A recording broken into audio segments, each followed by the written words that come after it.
Sir. कैसे हैं आप? कैसे हैं आप सब? अच्छे हैं सर। ठीक है सर। अच्छे हैं सर। फाइन। चलो बहुत बढ़िया। अच्छा ये बताओ, टॉपिक क्या चल रहा है अपना? याद है कुछ? परिवार सर। परिवार चल रहा परिवार के प्रकार में। है। अच्छा, परिवार के प्रकार। तो वो जो कल वीडियो डाला था वो देखा कि नहीं देखा आपने? देखा है सर। Yes sir. कुछ क्लियर हुआ उसमें से? Yes sir. कोई बात नहीं। तो शुरू करें उसके टाइप्स ऑफ द फैमिली, वही पढ़ रहे थे ना अपन, type of the yes family. Sir. हाँ वो शुरू करते हैं। तो देखिए हमने अलग अलग प्रकार की वैसे आपकी बुक्स में तो काफी कम दे रखे हैं, और जो किताब हमने उसमें वीडियो के अंदर साथ में नोट्स भी डाले हुए हैं ना, यस सर। वो नोट्स यस सर। हाँ वो नोट्स है ना, वो सभी के प्रकार के नहीं डाले हुए हैं, एक्सप्लेन किए हुए हैं। वो पहले के बनाए हुए थे वही हमने उसमें डाल दिए, तो आप इन सभी पॉइंट को एक्सप्लेन कर लेना, ज्यादा एक्सप्लेन करने की जरूरत है नहीं। Okay sir. ठीक, ये टाइप ऑफ फैमिली आ जाता है। और यदि ये संख्या के आधार पर, निवास स्थान के आधार पर ये अलग अलग आपके याद नहीं रहते हैं, तो आप सीधे भी लिख सकते हो इनको भी। पितृसत्तात्मक परिवार, मातृसत्तात्मक, पितृवंशीय, मातृवंशीय, पितृस्थानिक, मातृस्थानिक, ठीक है ना, भ्रातृक, अभ्रातृक, ये सारे अलग अलग भी आप लिख सकते हो। समझे? Yes sir. Yes sir. तो हम शुरू करते हैं संख्या के आधार पर, on the basis of the number. संख्या के आधार पर परिवार को कितने भागों में बांटा था हमने? 3 भागों में सर। 3 भागों में। पहला था नाभिकीय परिवार, जिसको केंद्रीय परिवार या फिर उसको हम एकल परिवार भी कहते हैं। एकल परिवार कौन सा होता है? वो परिवार जिसमें पति पत्नी और उनके अविवाहित बच्चे रह रहे हैं। ठीक है, वो कौन सा परिवार कहलाएगा? एकल परिवार। एकल, हाँ एकल परिवार जिसमें पति पत्नी और उनके अविवाहित बच्चे रह रहे हो। ये एकल परिवार, आजकल संयुक्त परिवार है वो ज्यादातर टूटकर एकल परिवार बन गए हैं। किसके कारण एकल परिवार बने हैं? ये औद्योगिकरण के कारण, नगरीकरण के कारण, अपनी जो व्यक्तिगत स्वार्थ के कारण है वो संयुक्त परिवार टूटकर न्यूक्लियर फैमिली या फिर एकल परिवार में बन गए हैं। तो एकल परिवार वो परिवार होगा जो छोटा होगा, जिसमें सदस्यों की संख्या कम होगी, और जिसमें पति पत्नी और उनके अविवाहित बच्चे होंगे। वो कौन सा परिवार कहलाएगा? एकल परिवार। एकल समझ गए ना सभी? यस। अभी परिवार है ना, अपने आसपास देखते हैं आप, तो आपके घर में आपको पता होगा, यदि आपके मम्मी पापा और यदि आप खुद हैं, दादा दादी साथ में नहीं है, खुद की शादी मतलब भाई है उनकी शादी नहीं हुई है, तो वो एकल परिवार है आपका। इसके बाद संयुक्त परिवार आएगा। संयुक्त परिवार कौन सा होगा? संयुक्त परिवार वो परिवार होंगे जिसमें 3 या 3 से अधिक पीढ़ियां एक साथ रह रही है। 3 या 3 से अधिक पीढ़ियां एक कैसे होगी? एक तो दादा दादी हो गए, सिर्फ माता पिता और उनके बच्चे भी होंगे। माता पिता हो गए, 2 पीढ़ी होगी। तीसरी उनके बच्चे हो गए, 3 पीढ़ी होगी। और 3 या 3 से अधिक पीढ़ियां, इसका मतलब एक इसमें कपल का भी होता है। अभी 3 एक साथ रह रहे हो, कपल का मतलब क्या होता है? जोड़ा सर। जोड़े का मतलब पति पत्नी सर। हाँ पति हस्बैंड वाइफ। हाँ हस्बैंड वाइफ। जैसे दादा दादी हो गए, चाचा चाची हो गए, ताऊ ताई हो गए। यदि 2 या 2 से अधिक कपल साथ में रह रहे हैं तो भी वो संयुक्त परिवार कहलाया जाएगा। तो संयुक्त परिवार है ना, मालाबार के अंदर एक नायर जनजाति है, उस नायर जनजाति में संयुक्त परिवार को थारवाड़ कहा जाता है। रिपीट करना, थारवाड़। थारवाड़। थारवाड़, हाँ थारवाड़, थारवाड़। तो क्वेश्चन ये आ सकता है कि भाई थारवाड़ क्या है? तो मालाबार में नायर जनजाति है, मालाबार है ना ये नायर जनजाति, इसमें मातृसत्तात्मक परिवार है यहाँ पर। तो ये जनजातियों के बारे में भी इसमें हम पढ़ेंगे। तो एकल परिवार में सदस्यों की संख्या कम होगी, संयुक्त परिवार में सदस्यों की संख्या अधिक होगी। सदस्यों की संख्या अधिक कैसे होगी संयुक्त परिवार में? उसमें बहुत बोलो। सारे, उसमें बहुत ज्यादा हाँ क्योंकि इसमें देखिए 3 या 3 से अधिक पीढ़ियां होगी साथ में, और विस्तृत परिवार होंगे ना। विस्तृत का मतलब और ज्यादा फैले हुए, वो परिवार जिनके सदस्यों की संख्या बहुत ज्यादा होगी। इसमें कौन कौन से आएंगे? रक्त संबंधी तो आएंगे सारे, और अन्य जो संबंधी है वो भी इस परिवार में शामिल हो जाते हैं। इस परिवार में कौन कौन होंगे? जैसे इसमें चाचा ताऊ भी हो सकते हैं, ताई चाचा ताऊ वो हो गए, कजन्स हो गए अपने सारे, मम्मी पापा हो गए, दादा दादी हो गए, और दूसरे जो अन्य सदस्य है वो भी इस परिवार में यदि मिल जाते हैं तो वो विस्तृत परिवार कहलाते हैं। देखिए संख्या के आधार पर कितने प्रकार के हुए? तीन तीन। एकल परिवार में संख्या कम, संयुक्त परिवार में एकल परिवार से संख्या अधिक, और विस्तृत परिवार में सदस्यों की संख्या बहुत ज्यादा। क्लियर हो गया ये? Yes sir. अगला देखो, निवास स्थान के आधार पर, on the basis of residence. निवास स्थान का मतलब क्या होता है? निवास रहने स्थान का, रहने रहने देते को हैं। जहाँ हम रहते हाँ, हैं। निवास स्थान का मतलब है हम रह कहाँ रहे हैं। जैसे पितृस्थात्मक परिवार है, पितृ, देखिए इसमें कहेंगे हम रहने का मतलब कब, शादी के बाद भी, एक लड़का और एक लड़की की शादी हुई, निवास स्थान के मतलब होगा भी शादी के बाद वो कहाँ रहकर उन्होंने अपना परिवार बनाया। समझे कि नहीं समझे आप ये? Yes sir. समझ गए। हाँ, स्थान का मतलब होगा भी शादी के बाद वो कपल कहाँ रहने लगा है। पितृस्थानिक परिवार क्या होगा, जिसमें शादी के बाद लड़की कहाँ रहेगी, माँ के घर सर। लड़के के घर पे कहाँ सर। पर रहेगी, लड़के के घर अपनी पे मम्मी सर। हाँ, लड़के के घर पे रहेगी। पितृस्थानिक, पितृ का मतलब पिता, जहां पर लड़के के पिता के घर में जाकर रहेगी। जैसे अपने जो हिंदू समाज है, मुस्लिम समाज है, सिख समाज है, इन सभी समाजों में क्या होता है, शादी के बाद लड़की कहाँ पर जाकर रहने लग जाती है, अपने पति के घर। लड़के के पिता के छोड़ घर। देते हैं सर। पति के घर या अपने पति के पिता, एक ही बात होगी ना दोनों। तो उसको हम कहेंगे पितृस्थानिक परिवार भी। पितृस्थानिक परिवार वो परिवार होते हैं जहां पर शादी के बाद लड़की लड़के के घर जाकर रहने लग जाती है, लड़के के पिता के घर पर जाकर रहने लग जाती है। जैसे हिंदू, मुस्लिम और लगभग सभी समाजों में इसी तरह के परिवार पाए जाते हैं। ये पॉइंट क्लियर? Yes sir. अब मातृस्थानिक परिवार देखो। मातृस्थानिक परिवार वो होते हैं जहां पर शादी के बाद जो लड़का है वो कहाँ रहने लग जाएगा, लड़की लड़की के माता के घर। लड़की के माता पिता। एकदम उल्टा हो गया ना ये उसके। मातृ का मतलब माता के घर। और ये कहाँ पाया जाएगा, ऐसे परिवार पाए जाएंगे मातृ शतात्मक परिवारों में। विशेषकर नायर हो गए, नायर जनजाति है, गारो जनजाति है, खासी जनजाति है, इन जनजातियों में मातृस्थानिक परिवार पाए जाते हैं। मातृस्थानिक समझ गए? Yes sir. इसके बाद है नव स्थानिक परिवार। नव स्थानिक कौन से होंगे? किसी ने नव का मतलब नया। भी शादी के बाद वो लड़का लड़की न तो पिता के घर में रह रहे हैं, न लड़की के घर में रह रहे हैं, न लड़के के घर में रह रहे हैं, बल्कि उन्होंने अपनी अलग ही परिवार बना लिया, अलग ही जगह पर जाकर रहने लगे, अलग स्थान पर रहने लगे। तो हम कहेंगे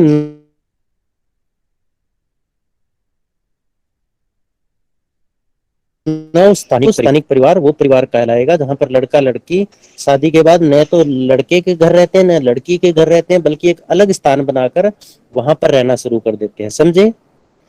यस सर। Yes sir. जैसे शादी होती है, शादी के बाद तुरंत बाद अपने भाषा में कहते हैं ना, न्यारा हो गया, है ना, भी अलग होना, माता पिता से अलग होना, तो वो नव स्थानिक परिवार कहलाएगा। ठीक है। एक होता है मातृ पितृ स्थानिक परिवार। ये मातृ पितृ स्थानिक परिवार कौन सा होता है? मातृ पितृ का मतलब इसमें किसी तरह का कोई बंधन नहीं होता। माता के घर रहेंगे, लड़के के घर रहेंगे या लड़की के घर रहेंगे, दोनों में से किसी भी जगह पर रह सकते हैं। वो मातृ पितृ स्थानिक या बायो लोकल फैमिली भी इसको बोलते हैं। भी ऐसा परिवार जिसमें किसी तरह की कोई बंधन नहीं है। भी शादी के बाद लड़का लड़की कहाँ रहेंगे, वो ये भी हो सकता है कि लड़के के घर पे रहें, और ये भी हो सकता है लड़की के घर पे रहें, तो उसको मातृ पितृ स्थानिक परिवार बोलेंगे। समझ में आया कि नहीं आया? आ गया sir. Yes sir. Very good. एक होता है मामा स्थानिक परिवार। मामा स्थानिक परिवार कौन से होते हैं? सेकंड ईयर है बेटा, जा रहे हो ये साइन कैसे करोगे फिर? साइन बुधवार को कर दे सकते। ठीक है, ठीक, कोई बात नहीं, हो गया। कितने? ठीक। तो मामा स्थानिक परिवार कौन से होंगे? मामा स्थानिक, मामा का मतलब क्या होगा? मामा स्थानिक जैसे देखो नाम से ही पता लग रहा है, भी शादी के बाद लड़का लड़की न तो लड़के के घर रहेंगे न लड़की के घर रहेंगे, बल्कि लड़के के घर जाकर रहना शुरू कर देंगे। उसको मामा स्थानिक परिवार कहते हैं। समझ में आया कि नहीं आया? आ गया सर। हाँ, भी मान लो मेरी जब शादी हुई तो मैं न तो खुद के घर रह रहा हूँ, न मैं अपनी मिसिज के घर रह रहा हूँ, बल्कि हम दोनों मामा के घर जाकर रहने लग जाते हैं, तो उसको हम कहेंगे मामा स्थानिक परिवार। इसको ट्रोबियांडा द्वीप समूह है, वहां पर इस तरह के परिवार पाए जाते हैं कि शादी के बाद जो लड़का लड़की है वो मामा के घर रहने के लिए चले जाते हैं, वहां पर इसी तरह की परंपरा है, तो उसको हम मामा स्थानिक परिवार कहेंगे। द्विस्थानिक परिवार का मतलब, द्विस्थानिक नाम से पता चल रहा है क्या होता है द्विस्थानिक परिवार। दो स्थान स्थान। दो स्थान जो जिसमें दोनों ही लड़का लड़की है ना, वो शादी के बाद अपने अपने घर ही रहेंगे। अपने अपने घर कैसे?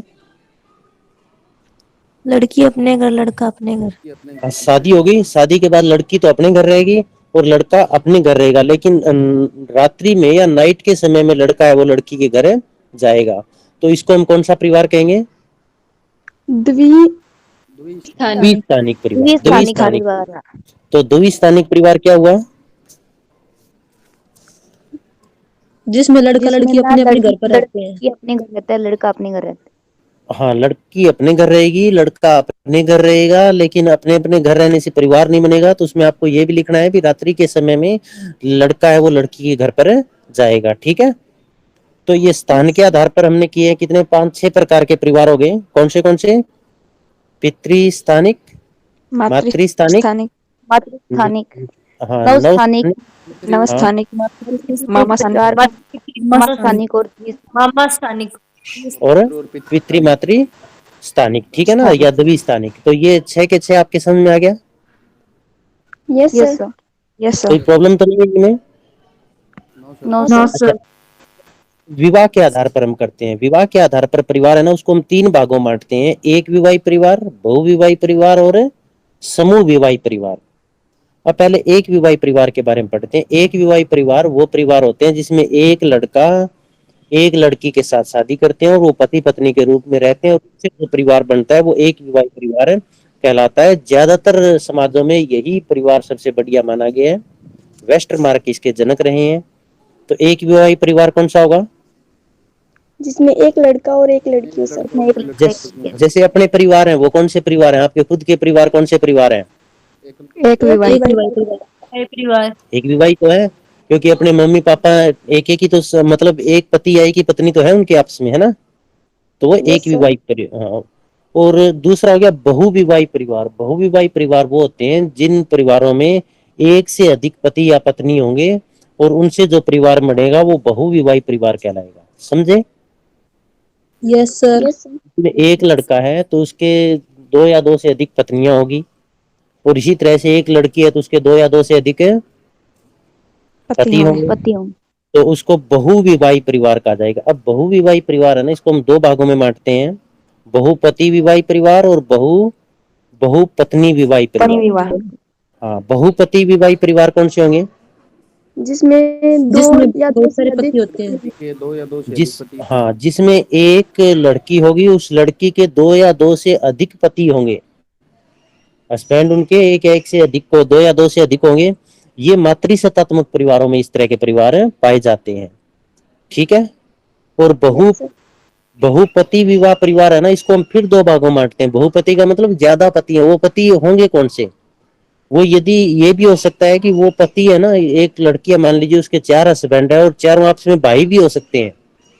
ये 4 भाई है और उनकी किसी एक लड़की के साथ शादी कर दी, तो चारों यदि एक औरत है और उसके जितने पति हैं वो आपस में सभी भाई हैं, तो उसको हम कहेंगे भ्रातृ बहुपति विवाह। भ्रातृ का मतलब भाई, बहुपति ज्यादा पति है।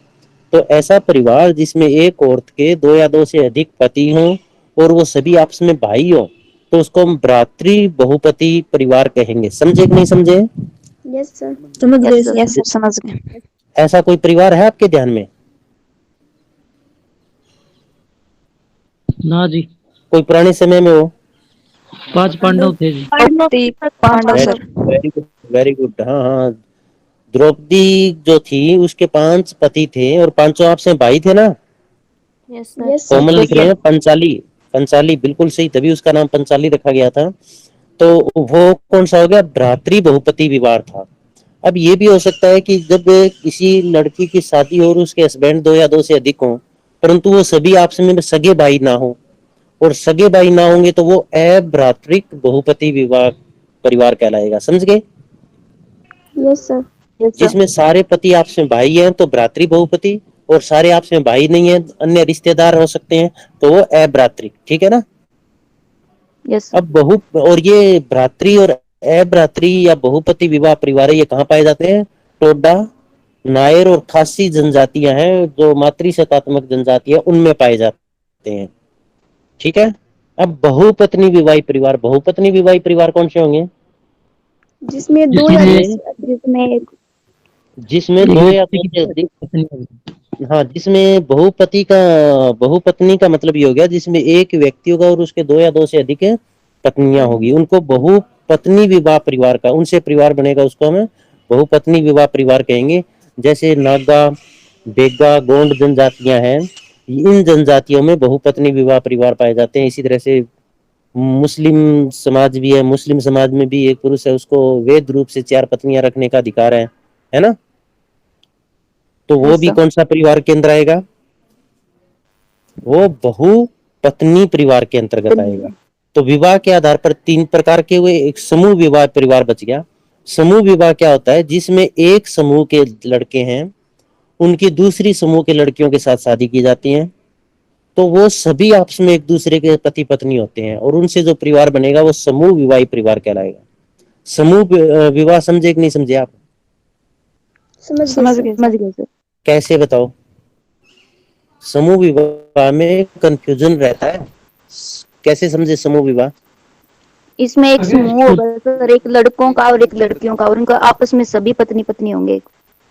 आप सभी पत्नी पत्नी का मतलब एक एक के साथ पति पत्नी नहीं होगा, ये क्लियर है ना, ये बात है भी। यस जैसे मान सर। लीजिए 10, एक समूह में 10 लड़के हैं और 10 लड़कियां दूसरे समूह, उनकी आपस में शादी कर दी, तो इसका मतलब उनमें से जो एक लड़का है ना, वो उन सभी 10 लड़कियों का पति माना जाएगा, और जो एक लड़की है उस समूह की, वो उन सभी 10 की पत्नी समझी जाएगी। मतलब वो आपस में कोई भी सेक्सुअल रिलेशन स्थापित कर सकते हैं, तो उसको हम समूह विवाही परिवार कहेंगे। समझ गए? Yes sir. यस विवाह सर। के आधार पर कितने प्रकार के परिवार हुए?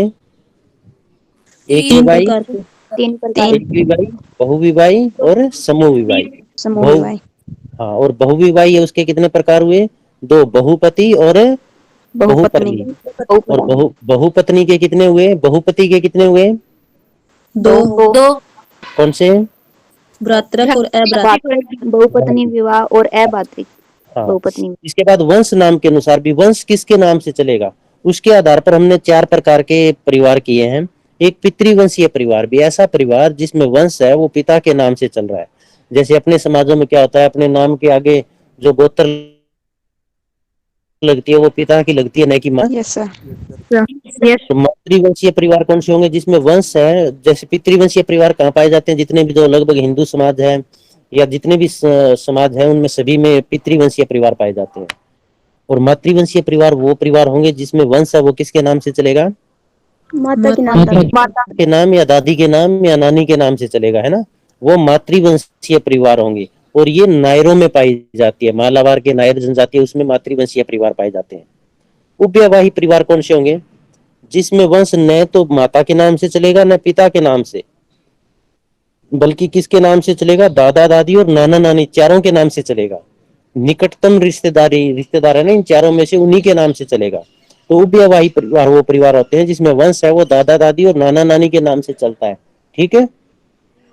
Yes sir. और द्विनामी परिवार वो होंगे जिसमें वंश है ना, वो द्विनामी परिवार है, उपविवाही परिवार का ही एक प्रकार है। जिसमें वंश है वो दादा और नानी के नाम से चलेगा। इसमें 2 हटा दिए, कौन कौन से हटा दिए? 2, दादी और नाना। दादी और नाना हटा दिए। तो द्विनामी परिवार में जो वंश है वो दादा और नानी के नाम से चलेगा। ठीक है। यस इसके सर। पश्चात हाँ, सत्ता के आधार पर देखिए, सत्ता के आधार पर परिवार 2 प्रकार के होते हैं, मातृसत्तात्मक और पितृसत्तात्मक। मातृसत्तात्मक परिवार है उसमें सत्ता का मतलब हो गया घर की पावर किसके हाथ में है। तो मातृसत्तात्मक परिवार में घर की पावर किसके हाथ में रहेगी? मम्मी के। माँ के। माता के के हाथ पास। में रहेगी। जो निर्णय लेने वो माता के द्वारा लिए जाएंगे। मुख्य कर्ता परिवार के अंदर वो माता रहेगी, और पूरे परिवार के ऊपर जो कंट्रोल रहेगा वो माता का रहेगा। तो ये मातृसत्तात्मक परिवार है। ये नायर, गारो और खासी जनजातियां हैं, उनमें पाए जाते हैं। ठीक है। और इसके जनक है ना ब्रिफाल्ट थे। ब्रिफाल्ट ने एक पुस्तक लिखी थी, मातृसत्तात्मक परिवार का जिक्र किया था। तो सत्ता के आधार पर मातृसत्तात्मक समझ गए। Yes sir. इसके बाद है पितृसत्तात्मक।